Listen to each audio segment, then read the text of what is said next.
Hello, ladies and gentlemen. Thank you very much for joining me today in this webinar on understanding the causes and natural treatments for, we could say, mental and emotional instability. We kind of summarize this in the simple word of saying moody, but it's really more than that, and we'll explain. I want to say that, of course, first of all, as a preface, I'm not a medical doctor, and I'm not a therapist. I'm an herbalist, an Ayurvedic herbalist. So we're going to discuss this from the Ayurvedic perspective. And this type of condition which we're going to talk about here is only a certain category of condition. There's many, of course, causes of every condition. And here we're going to focus on a certain category in Ayurveda. In Ayurveda, they talk about the mind and its thinking process like a system, like it's taking thoughts in, processing these thoughts, storing some of these thoughts, and then letting other thoughts go. So it's called the mind system, Mano Vayu Sutra, the mind system. They consider it like circulation system, reproductive system, mind system. They don't separate physical and psychological conditions. They consider the mind just one of many systems in the body. So we're talking about the mind system, which is supported, of course, by the nervous system. When the nervous system is, say, stimulated, then the mind will be stimulated. If the nervous system is inflamed, then the mind will become inflamed in its thinking, anger, irritability, as we covered in another webinar.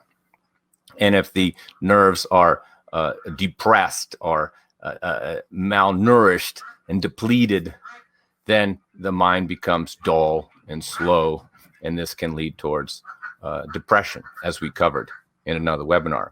But in this case, the mind state of mind we're talking about is an overly stimulated, overactive mind. We would call this Vata, just like when the mind is too aggressive,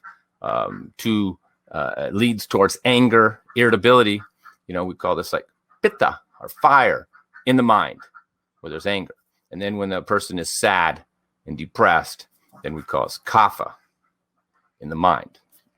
But in this case, this category of mental imbalances that we could talk about is called Vata, which is dry, light, cold, active state or energy in the mind. Vata, Gati, Mano Vayu Sutra. Vata in the mind system. And in this case, the Vata's too high. There's too much Vata. Vata Vrudi. So this is a state of high Vata affecting the mind and making the mind unstable, overactive. What are the symptoms we're talking about here? Thinking too much of the future, hyperactivity, attention deficit. It could be attention deficit or attention deficit hyperactivity disorder. See, they're going together. And inability to focus, kind of uncontrollable and intense desires, fears, strong emotions, quick to judge. So this is the category which we're talking about here. Altipravruti means overactive, moving too much. And this creates stress, anxiety, fear, and ultimately in kind of an unstable state of the mind, which in the advanced stage, you could say goes astray, and we would have conditions similar to like schizophrenia. But we're not going there to that degree in this webinar. We're talking about this unstable state of mind that is overactive and becomes overly emotional, overly sensitive, and it has this excessive motions and cannot concentrate. So, and this is there's of course variations of it, but once you have the person in this category, then you can understand, we can adjust the treatment accordingly. So not everybody will be in this category who feels that they have, say, mental instability or emotional instability.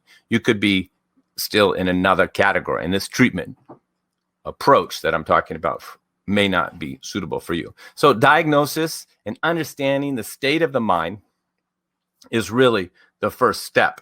And then, of course, the mind is supported by the nervous system. So the state of the nerves is very important. And we know that our mind is processing thoughts, just like our respiratory system is processing, the oxygen, air, and oxygen and CO2 in and CO2 out. So we're processing the air with our respiratory system. Our mind is processing our thoughts.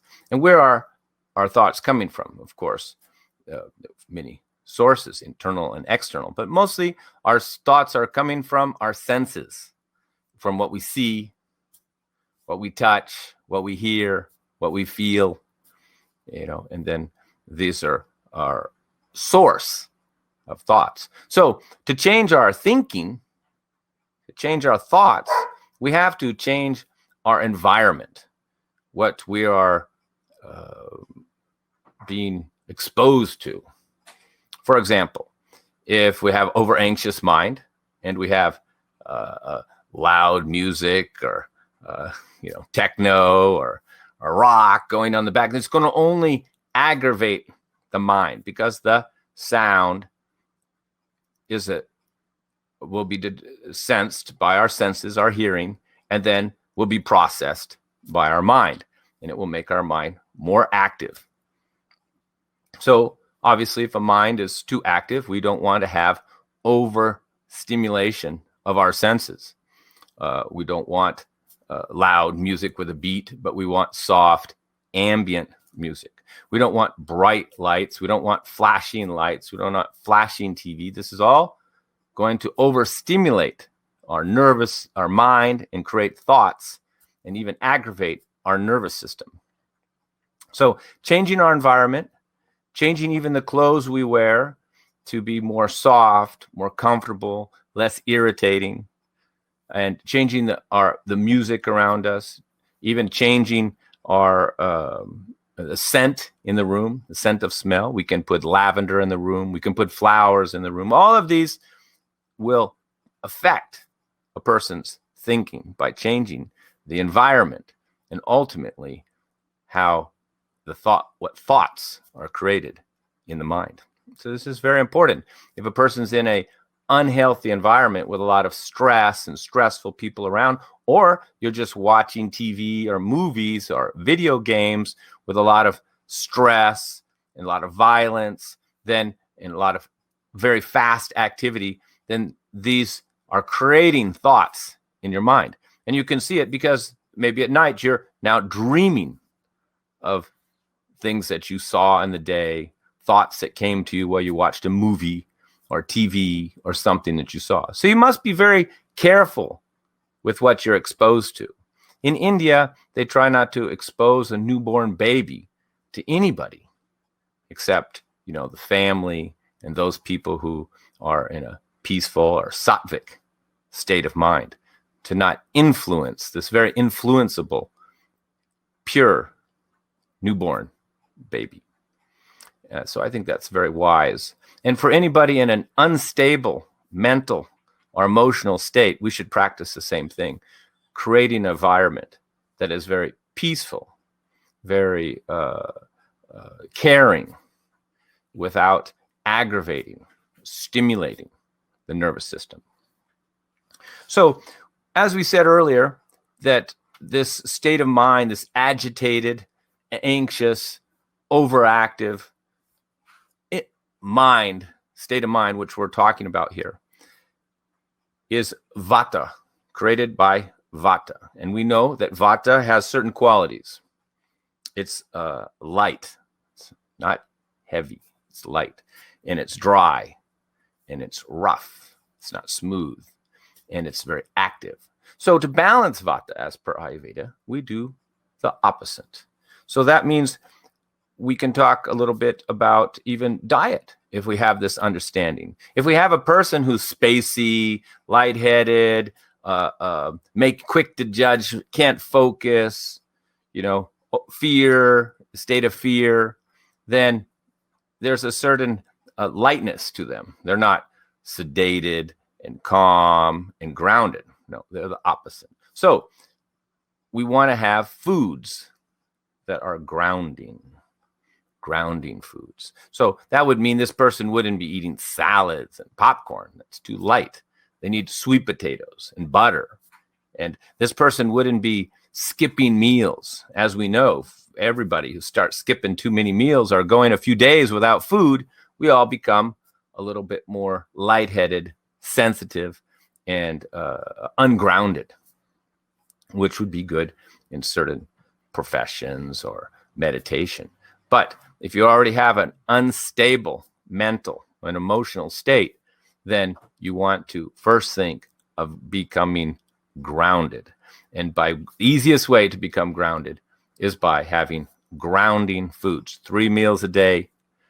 And this type of person wouldn't recommend to have be a completely vegetarian. You'd want to have some animal protein in here, particularly cheese, ghee, butter.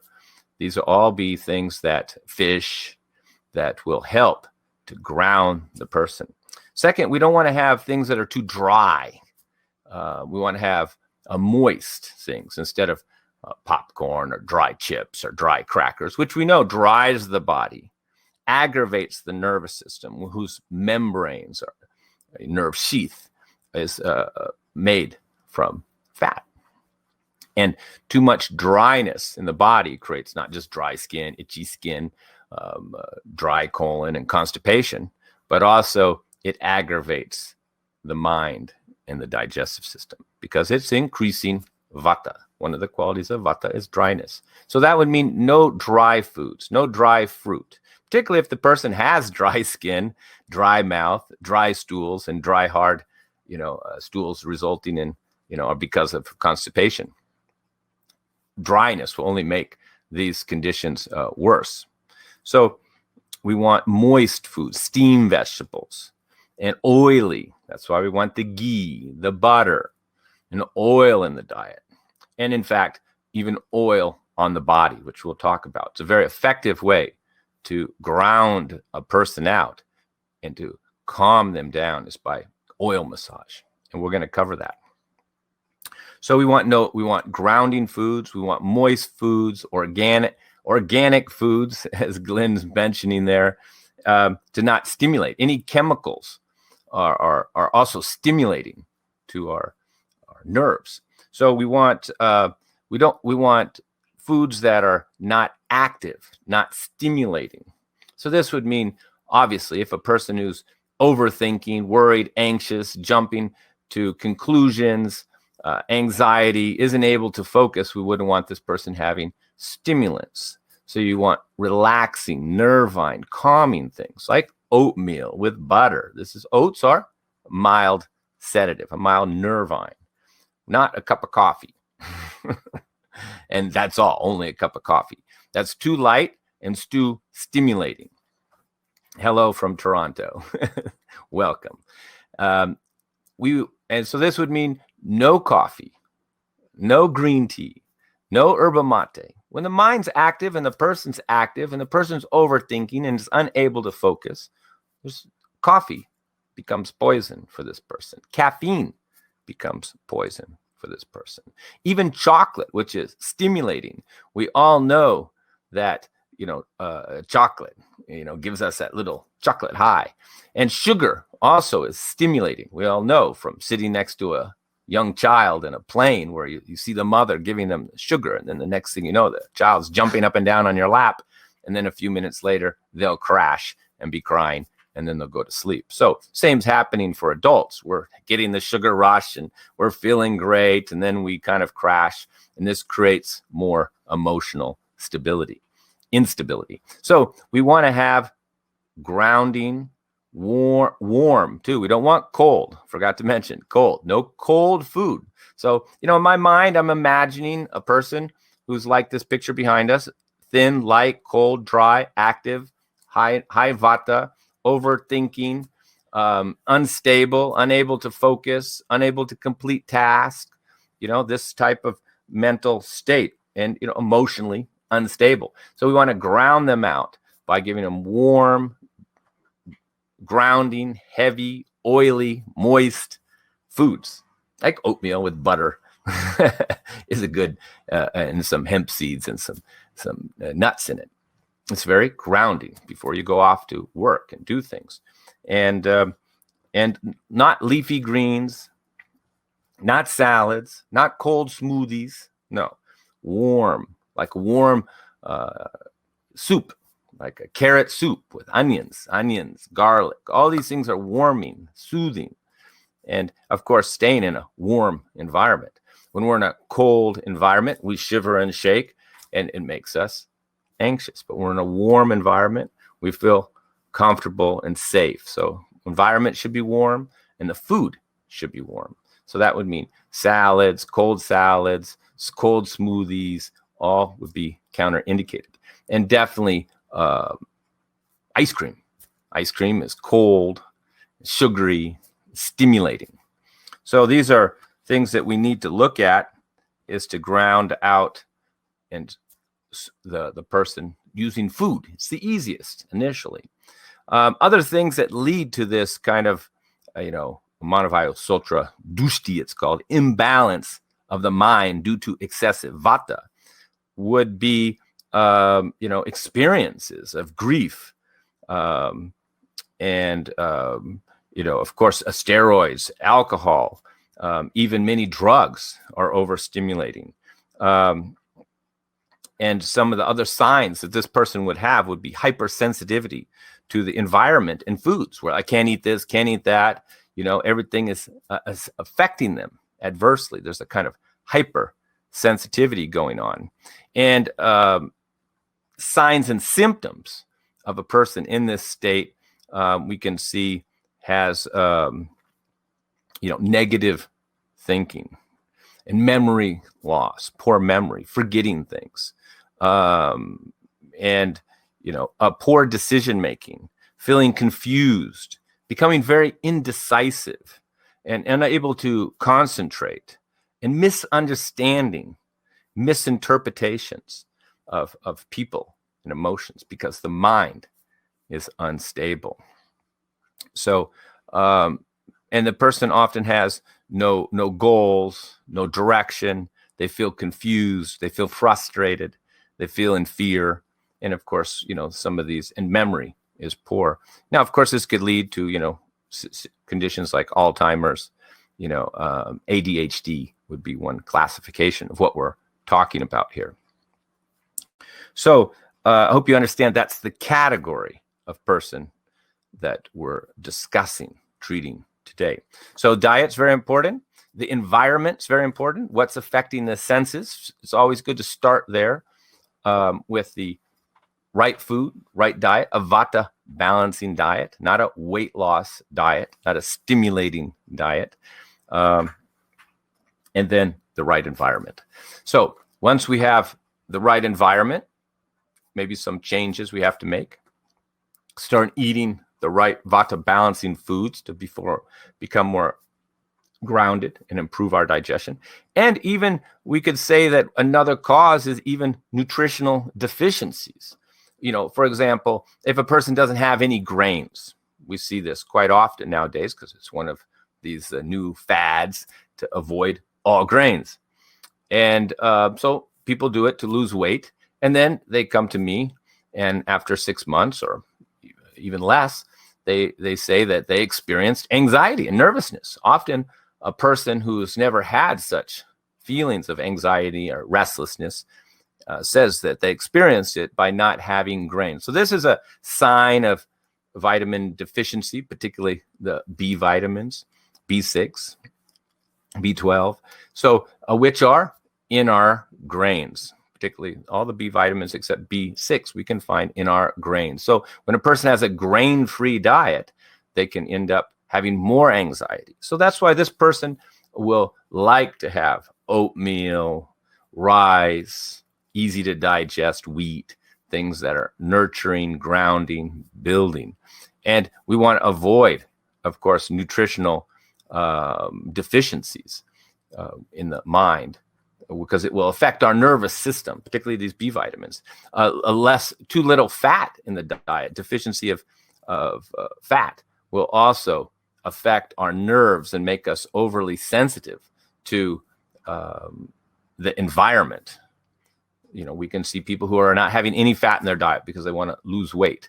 And then the skin becomes very thin on the back of their hands. So we call this person a thin-skinned person. They become hypersensitive to everything around them. You touch them and they're bothered by it. You say something and they're offended by it. They become thin-skinned because they're not have enough protection on their body, because fat isn't just fat, like in your belly. Fat is necessary to lubricate the joints. When we don't have enough, our joints are all cracking. That's another sign of not having enough fat in the diet, cracking joints, cracking neck.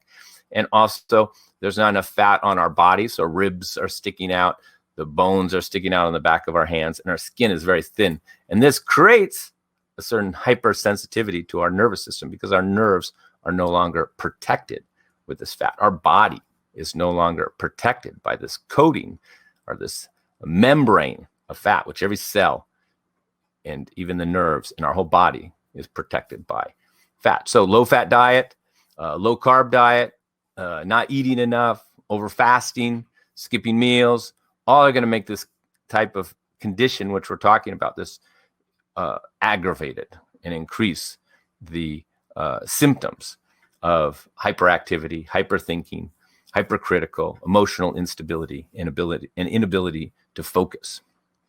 When it comes to children not focusing in school, for example, we call it ADD or ADHD. It's often just due to sugary foods, not the child. So you have to remove all these sugary foods, the sweet cereals, the sweet cookies, all of this has to be removed from this diet because this is stimulating the child. Well, one child could get away with having these sweets, particularly a heavier child, more overweight, can have these sweets and doesn't feel overly stimulated and doesn't affect their mind, particularly an overweight person with a lot of fat that's protecting their nervous system. But a thin person, a dry person, a light person, more Vata, Vikriti, will be more sensitive to these sugars and these sweets. And we didn't mean fruit. We don't mean honey. We mean white processed sugar. And this will aggravate it. So if you're concerned about a child who has attention deficit, the first thing you should do is remove all sweets. I didn't say fruit. In fact, banana is a heavy, moist fruit and can be very calming for the body. So fruit is not sweet when I say sweets. I mean white sugar, cookies, cakes, ice cream, sugary cereals, all of these, which many children are having all day long.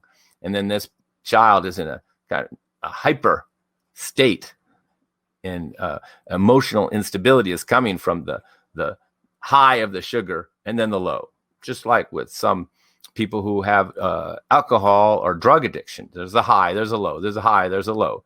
And this is creating the instability.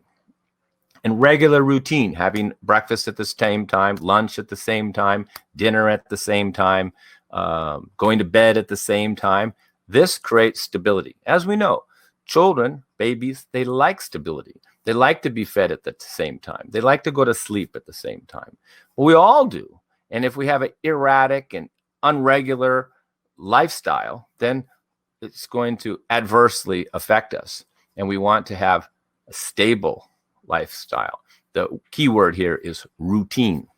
So that's another key point we covered. A grounding, moist, warm, Vata balancing diet, a peaceful environment, non-stimulating environment and food, and a regular routine. So if you have a child who's having attention issues, first change the diet, try to change the environment by reducing down computer time, TV time, and start have a regular routine, waking up at the same time, eating at the same time, and sleeping at the same time. This should be your first line of treatment, particularly for a child. Then once we have this and we've done these changes to the degree in which we can, you will see that already you will see progress in this person. Then we have herbal formulas that can help to become like tools to quickly calm the person down, quickly help the person to sleep, quickly help to make the mind more clear and more calm.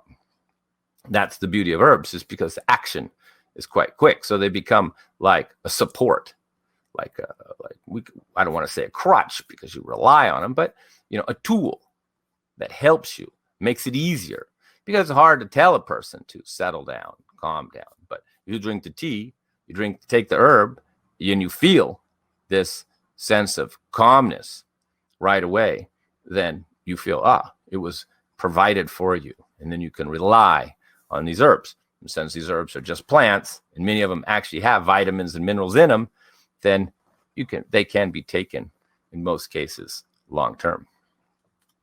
So let's talk about some herbs that can be used. Now, of course, every individual is different. There's no one herb or one herbal formula that will resolve this state that we're talking about. That you have to base it on the individual. Every individual will have slightly different needs and different state of mind. And so the herbs need to be adjusted per the individual. So it's good to get away from this thinking, what herb do I take? Well, you have to have a proper understanding of the person's mental state, and then it can adjust the herbs accordingly to help it. And often with the clients who are very unstable, like, for example, in a kind of schizophrenic level, we give out the herbs, and then when they come back, we get a feedback, and then we can adjust the herbs a second, even third time, until we find the formula that they really appreciate and they enjoy. In fact, I've named some of these formulas after the people who I prescribed them to, and they're very happy with that because it was made for them, and I called it after them. This is your special formula. And they came to enjoy it, and it became a tool for them to keep their mind stable. So let's start with probably the most premier herb. Usually we start with Western herbs, but we're going to start with probably one of the most premier herbs for the mind, as per Ayurveda, and that is a Brahmi. Now, Brahmi is it's a little creeper. It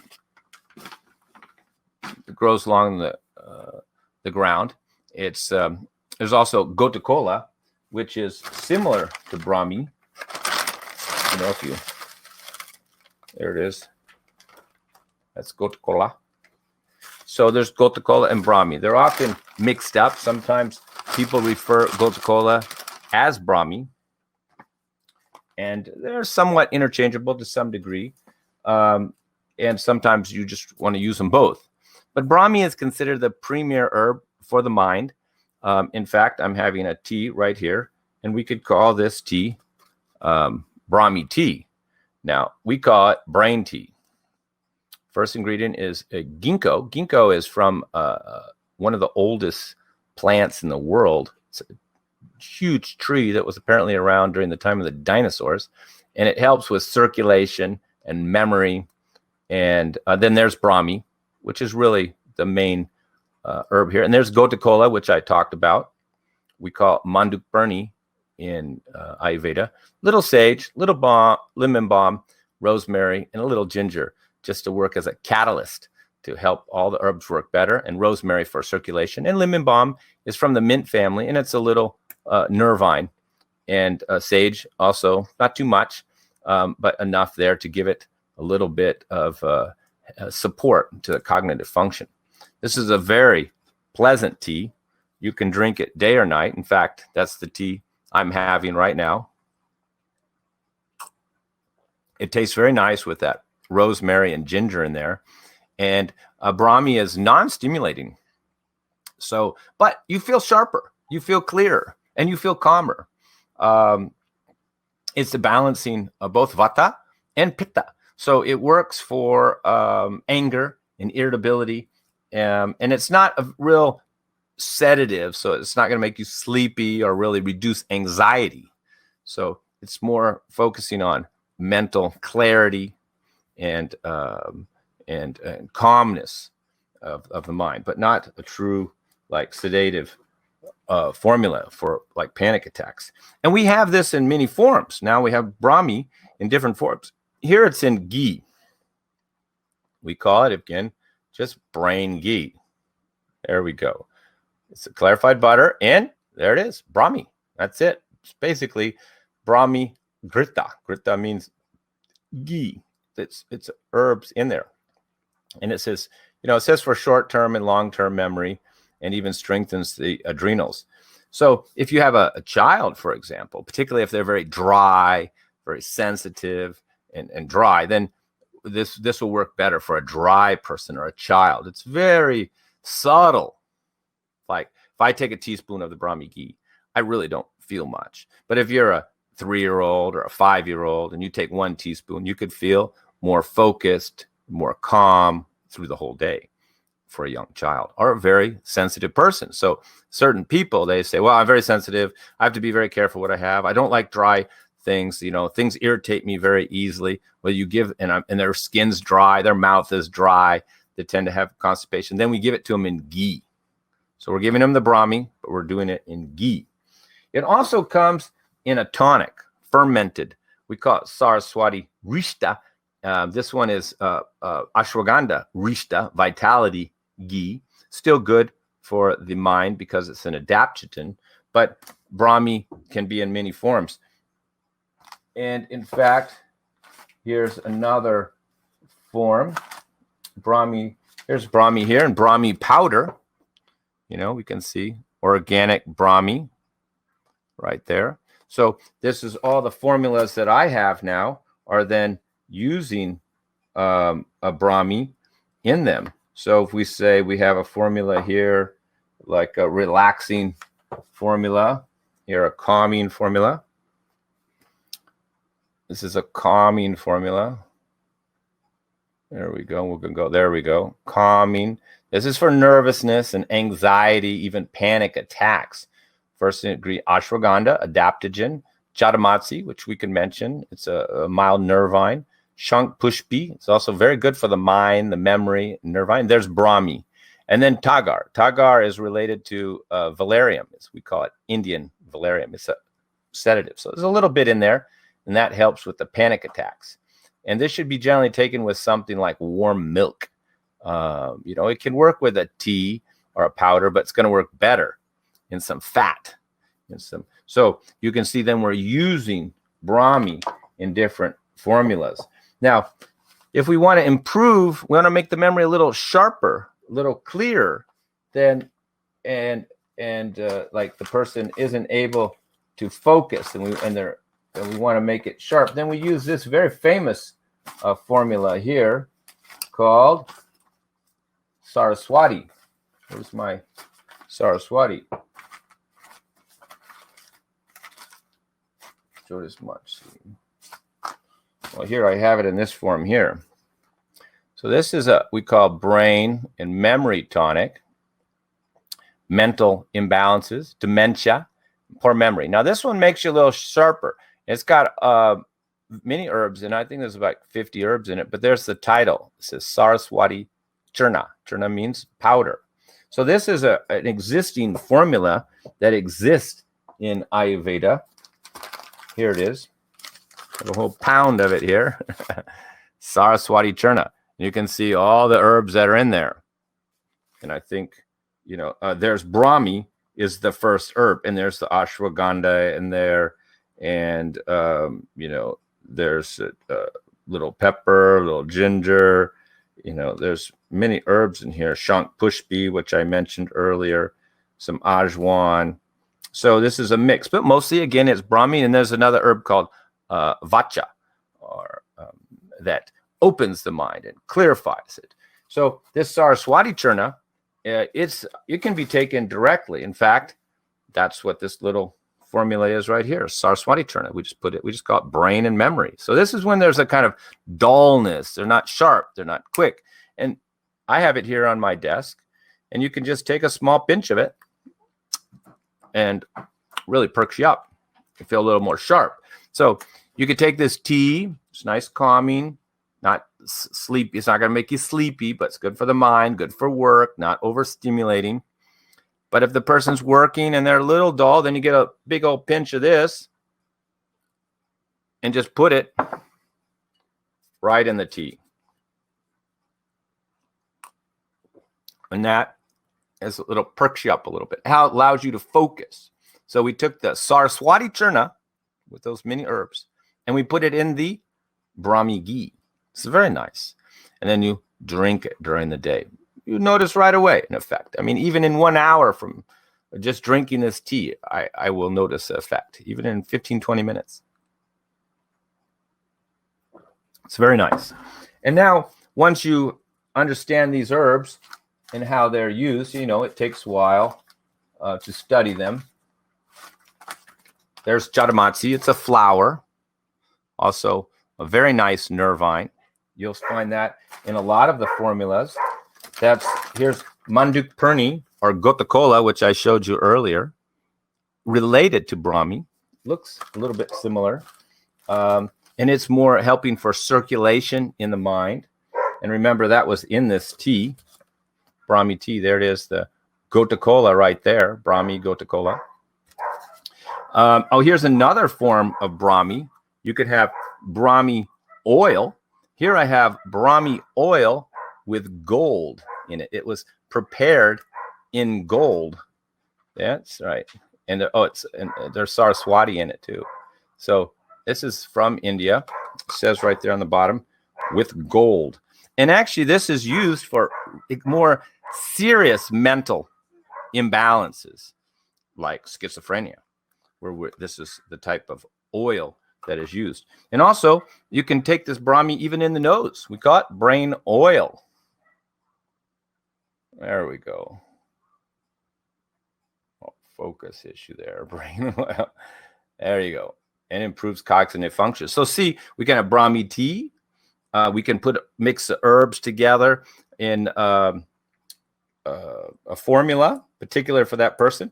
And then we can give them this Brahmi oil. And it's just in the nostrils at night before bed. And it's very subtle, but people say, oh, it's a magical effect. And sometimes we can even use Brahmi ghee in the nostrils as well. So, you know, you're having Brahmi, and the reason we do in the nostrils is because that's going right into the brain. You're inhaling it up, and it's getting in the nasal passages, and then it's absorbing in through the tissue and reaching your brain. And you can feel it. I mean, if you just eat it with a bunch of food, you won't notice it. But you snort it in, then you feel it in your mind. So Brahmi is really the key herb here. Here's an interesting formula that's combining some of the herbs that I just mentioned, and we call it calm and clear. So this is improving cognitive function and the mood. And there's the first herb formula, Saraswati Churna. There's it. 13 herbs are in there. And there's Brahmi, of course. And there's Jyotismati and shankhpushpi. That's making it calming. It's the Saraswati that's making you clear. The Jyotismati and shankhpushpi is making you calm. And Brahmi is just the best possible herb for the mind, as I've been saying. So this is a very nice formula, working very good. And people reorder it quite a bit. Calm and clear.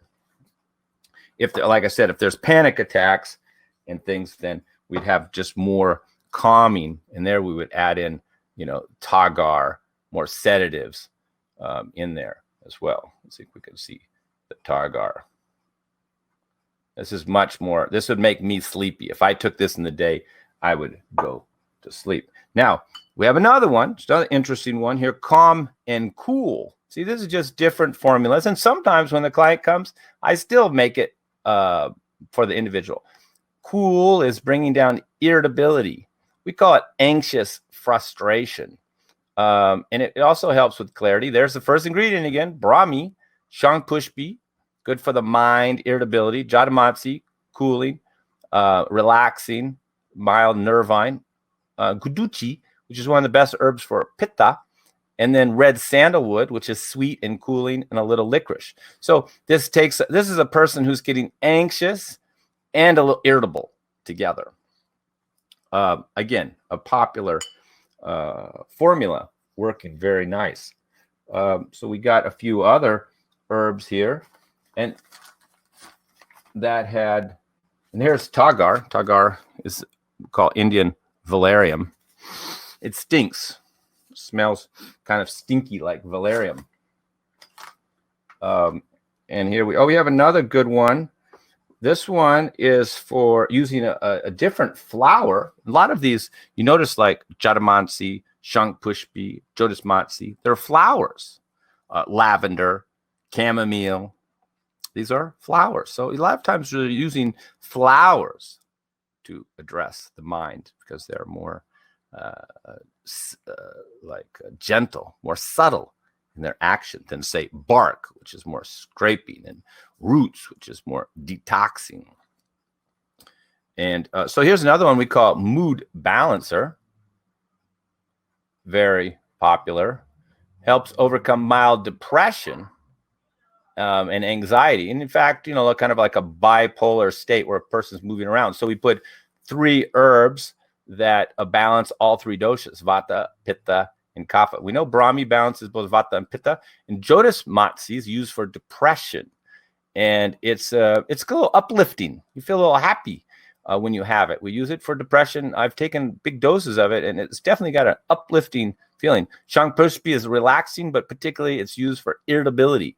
So shankhpushpi and Brahmi are going to help with irritability and anger. Shankhpushpi and Brahmi also shankhpushpi is a little relaxing. Brahmi, of course, is the premier herb, and Jyotismati is a lifting herb, so it's better for depression and sadness.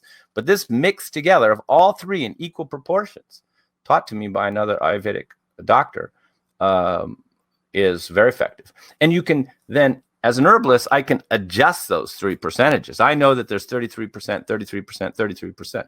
But if I have the client in front of me, and I may decide, well, this depression is quite main state. There's like depression and there's anxiety, but no irritability. So I may use more Jyotismati and less shankhpushpi and less cooling herbs. So I can just formulate the formula for them. I know a lot of times when there's, I had a client who was legally schizophrenic, and we make them a nice formula, and we put rose powder in it, taruni. Taruni balances pitta. This is the type of person who's short-tempered and gets angry easy and is fighting and arguing with people. So we try to balance that. Brahmi, shankhpushpi, and rose petals, taruni.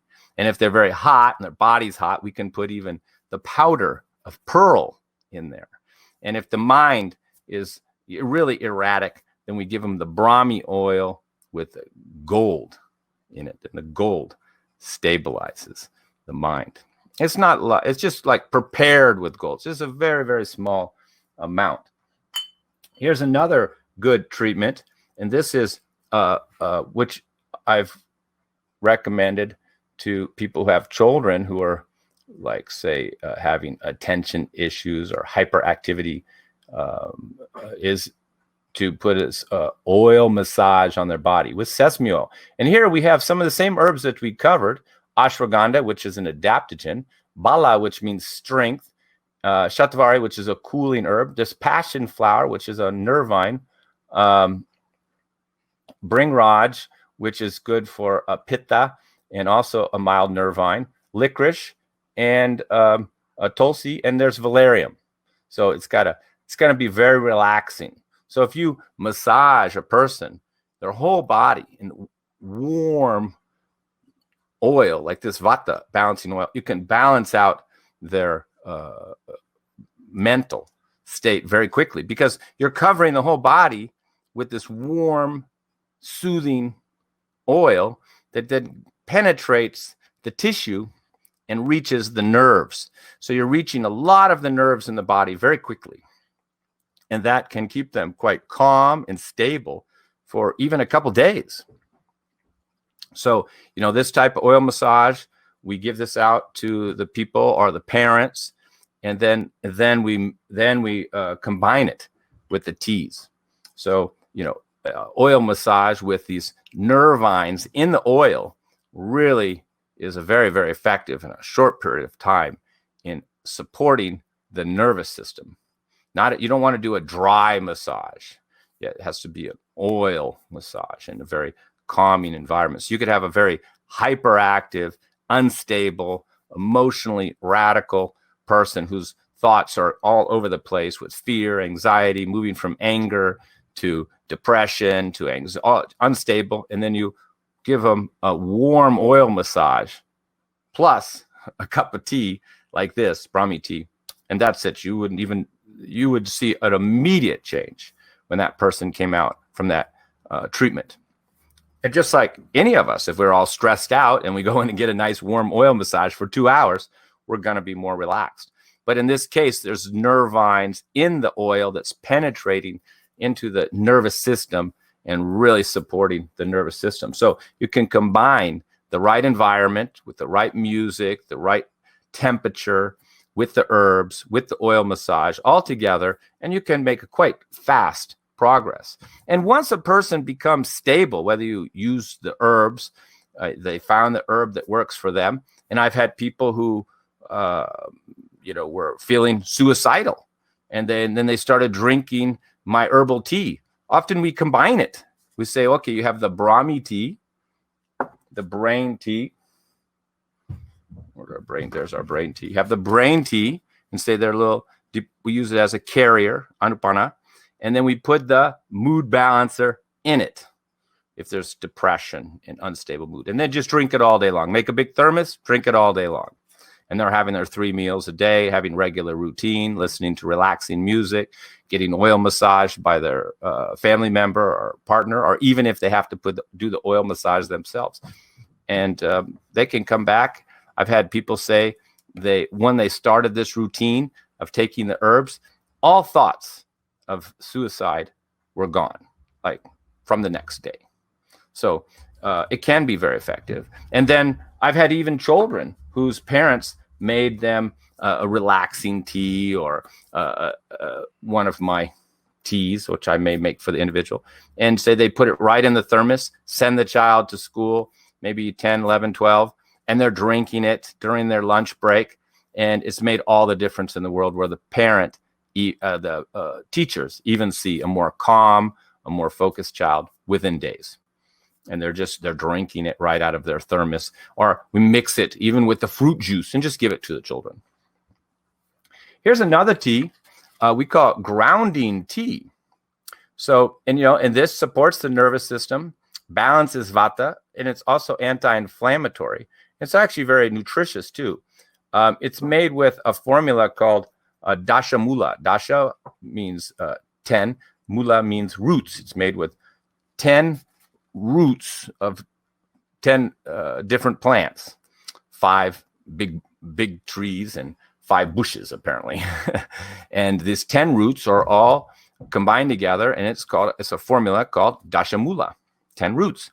And it's a very grounding, nutritious formula. It's very hydrating. We just add it in this particular one. We add a little fennel to it, make it a little sweet, a little more tasty, so it doesn't taste.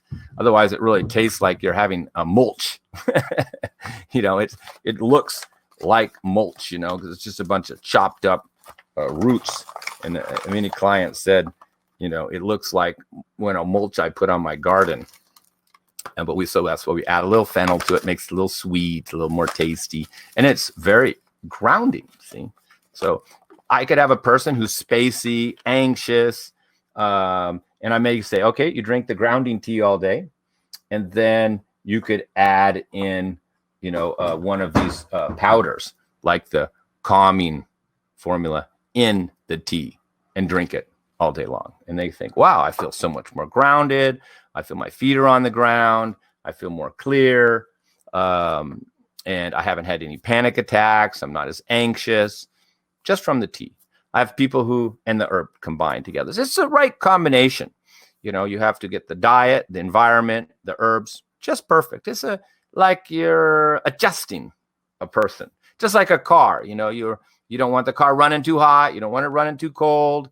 You have to adjust. We need to be sharp and be clear, but we don't want to be overstimulated and overactive. We don't want our brain to be dull and sedative and depressed and unmotivated. And we don't want to be overstimulated and hyperactive. So we need to adjust the person. I mentioned earlier, for this type of case that we're talking about, coffee would be poison. But if you have a heavy, overweight, lethargic person who can't get up in the morning and can't function, then coffee for that person could be medicine. So it doesn't mean coffee's bad. But in this type of person we're talking about here, with excessive fear and anxiety and mental and emotional instability, then coffee and chocolate, sugar, and sweets would be counterindicated and aggravate the condition, just like skipping meals. Okay, so I hope that gives you at least, at minimum, some hope to know that there are natural treatments that are holistic in their approach. That they're for holistic means we don't just treat just that one condition. We try to improve the person's digestion. We try to improve the person's elimination, and then sleep. When a person's not sleeping very well, this can compound the problem. So often we give them sleeping tea or sleeping formula, and you can see many of the same herbs that we talked about. Tagar now is first, the sedative, Jyotismati, shankhpushpi, and there's another sedative, sarpgandha. And this is a very sedative formula. You wouldn't want to take 2 teaspoons and then go drive a car. Your reactions will be much less. But if your overthinker, hyperactive person is not, going to sleep at night, even though you're exhausted because your mind's going, then taking 2 teaspoons will make you feel relaxed and sleepy and put you to sleep. And that's the point. So helping a person holistically is very important. The digestion, the sleep, elimination. If they're constipated and they're not eliminating, then they're not going to be eating much. If they're not eating much, they're going to be ungrounded and lightheaded and have ultimately malabsorption and nutritional deficiency. So even constipation can aggravate this type of condition. So you can't just think, okay, take this Brahmi for your mental instability. No, we have to look at the person in a holistic way. Dryness, dry skin, dry stools are going to be need to be addressed. Dehydration, constipation would need to be addressed. Weak digestion with a lot of gas and bloating needs to be addressed. Sleeping needs to be addressed. So you really want to approach every person for every condition in this holistic manner and not just think, okay, I'm going to take some Brahmi and my mind's going to be fine now. No, it needs to be homeostasis, where all systems are working in the body. And then the herb will work very nice as a support to help to balance that person out. And it becomes like a tool where, and a friend that they have to turn to.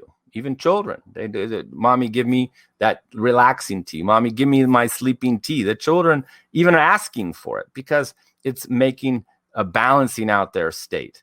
And these are just flowers in many cases and plants. So you can take them for a long time. It's not going to create negative side effects. And in fact, all these teas, they're all plants. So they all have some vitamins and minerals in them, particularly that Dashamula has a lot of minerals and vitamins and is very hydrating. And of course, nowadays we know about the effects of herbs because, cannabis has become legal in most states, here in California for sure.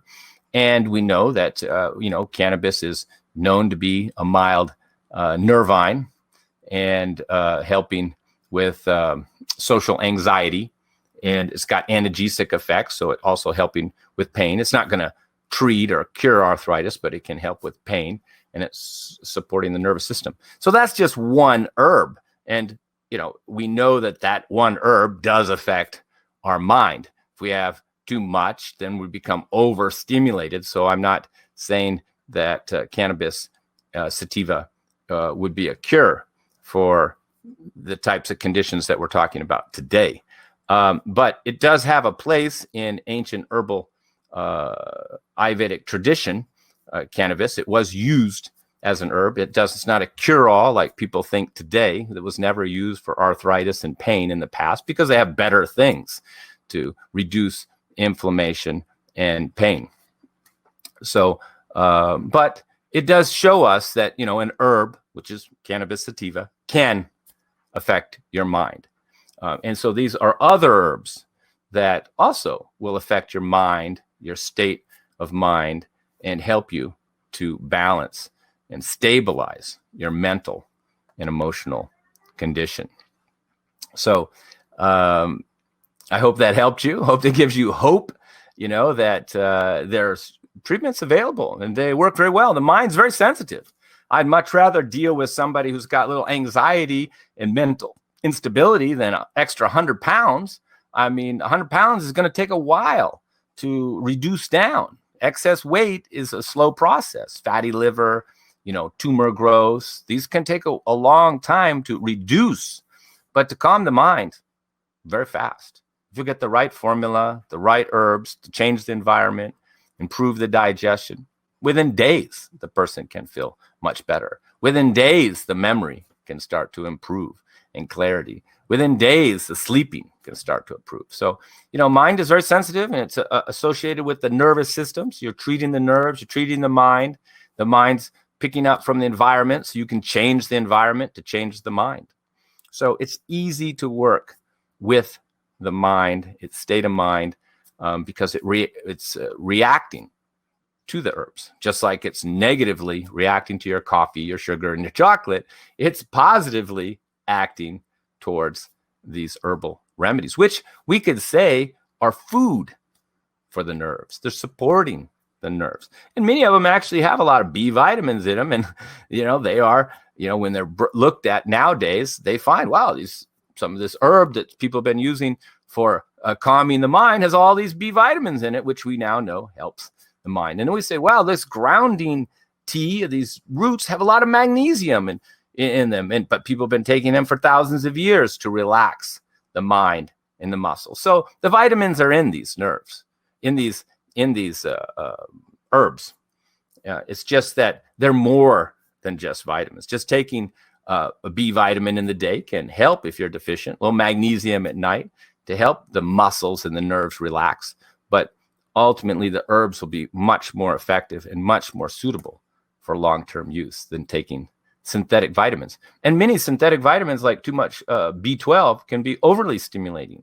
Many people are taking too much B12 and too much vitamins, and these become, because they're synthetic, and this can actually aggravate some of these conditions. Most person, if they were in this state, I would ask them to stop all synthetic vitamins and use some maybe food-based vitamins, try to improve the diet and the nutrition.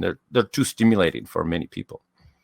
Okay, so, and feel free to contact me if you like such a customized program of diet and individually prepared herbal formulas and teas to help you or your loved one to feel more stability in your mental and emotional state, and hopefully more happy and peaceful.